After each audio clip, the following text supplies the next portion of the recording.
வணக்கம், welcome to orange candy. நம்ம இன்றைக்கி பார்க்க போகிற ரெசிபி வந்து இன்ஸ்டன்ட் ரவா ஊத்தாப்பம். டக்குன்னு வந்து காலையில் இட்லி தோசை மாவு இல்லாத போது டக்குன்னு ஒரு கப்பு ரவையை வச்சு ஒரு சூப்பரான ஒரு பிரேக்ஃபாஸ்ட் ரெசிபி நம்ம இன்றைக்கி செய்ய போகிறோம். ஸோ வாங்க இந்த ரவா ஊத்தாப்பம் செய்யறதுக்கு தேவையான பொருளும் செய்முறை என்னென்னு வாங்க பார்க்கலாம். இதுக்கு வந்து நான் ஒரு கப் அளவுக்கு வந்து ரவை எடுத்திருக்கேன். அது வந்து ஒரு மிக்சிங் பவுலில் சேர்த்துக்கலாம். நம்ம ஒரு கப் ரவைக்கு வந்து அரை கப் அளவுக்கு வந்து தயிர் சேர்த்துக்கோங்க. அதுதான் வந்து இதோட மெஷர்மெண்ட்.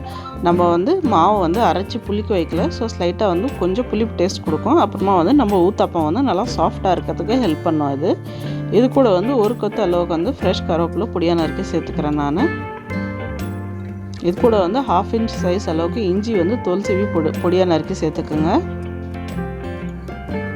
கூட வந்து ஒரு பச்சை மிளகாய் பொடியாக நறுக்கி சேர்த்துக்குங்க.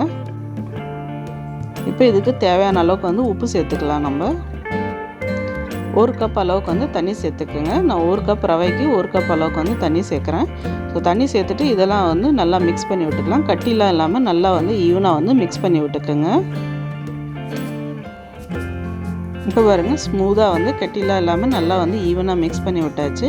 இப்போ நல்லா கலந்து விட்டதுக்கப்புறம் இது வந்து குறைஞ்சது வந்து ஒரு 10 நிமிஷம் வந்து நல்லா ஊற விட்டுறலாம். நம்ம சேர்த்த ரவை வந்து தண்ணிலாம் நல்லா அப்சார்ப் பண்ணோம். இப்போ பாருங்கள், ஒரு 10 மினிட்ஸ் ஆகிடுச்சு. பாருங்கள், நம்ம ரவைலாம் நல்லா தண்ணியில் அப்சார்ப் ஆகி நல்லா உப்பி இருக்குது, நல்லா திக்காகிடுச்சு பாருங்கள் மாவு.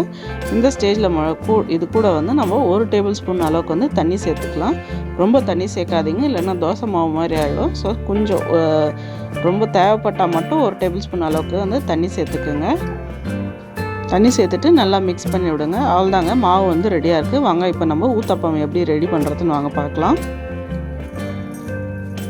இப்போ வந்து நான் வந்து ஒரு சூடான தோசைக்கல்லில் வந்து எண்ணெய் தடவிக்கிறேன். இதுக்கு மேலே வந்து ஒரு கரண்டி மாவு சேர்த்துக்கலாம். சேர்த்துட்டு சின்னதாக வந்து ஊத்தாப்பம் மாதிரி ஸ்ப்ரெட் பண்ணிக்கோங்க. ஸ்ப்ரெட் பண்ணிட்டு அது மேலே வந்து பொடியாக நறுக்குனா வெங்காயம் சேர்த்துக்கலாம். ஸோ இதுக்கு வந்து உங்களுக்கு எந்த டாப்பிங் வேணுமோ அது வந்து நீங்கள் ஆட் பண்ணிக்கலாம். உங்களுக்கு பிடிச்ச காய்கறி சேர்த்துக்கலாம். அது கூடயே வந்து திருப்பின கேரட் வந்து நான் வந்து மேலே ஸ்ப்ரெட் பண்ணிக்கிறேன். கொஞ்சமாக வந்து கொத்தமல்லியும் வந்து நான் சேர்த்துக்கிறேன். ஸோ உங்களுக்கு விருப்பமான காய்கறி எதுவோ, குடமிளகா, மஷ்ரூம் எது வேணாலும் நீங்கள் வந்து சேர்த்துக்கலாம். நல்லா கலர்ஃபுல்லாக இருக்கும். இது மேலேயே வந்து கொஞ்சம் எண்ணெயை வந்து நம்ம ஸ்ப்ரெட் பண்ணிக்கலாம். ஸோ ஒரு சைடு நல்லா வெந்ததுக்கப்புறம் திருப்பி போட்டு நல்லா இன்னொரு பக்கமாக வந்து அமுத்தி நல்லா வந்து வேக வச்சுக்கலாம். நம்ம பாருங்கள், இன்னொரு சைடும் வந்து வெந்துருச்சு. சூப்பரான நம்ம இன்ஸ்டன்ட் ரவா ஊத்தாப்பம் வெந்து ரெடியாக இருக்குது. வாங்க இது ஒரு பிளேட்டில் எடுத்து வச்சு நம்ம சர்வ் பண்ணிடலாம். இப்போ பாருங்கள், சூப்பரான டேஸ்டியான ஹெல்த்தியான இன்ஸ்டண்ட்டாக வந்து நம்ம ரவா ஊத்தாப்பம் வந்து ரெடி ஆகிட்டு டக்குன்னு ஒரு 20 மினிட்ஸில். ஸோ எந்த மாவு அரைக்கிற வேலை இல்லை, மாவு புளிக்க வைக்கிற வேலை இல்லை. டக்குன்னு ஒரு கப் ரவையை வச்சு நம்ம மார்னிங் பிரேக்ஃபாஸ்ட் வந்து ரெடி பண்ணிட்டோம். கண்டிப்பாக இந்த ரெசிபி ட்ரை பண்ணி பாருங்கள், உங்களுக்கும் பிடிக்கும்னு நினைக்கிறேன். ட்ரை பண்ணி பார்த்துட்டு எப்படி இருந்துச்சுன்னு வந்து கமெண்ட் செக்ஷனில் சொல்லுங்கள்.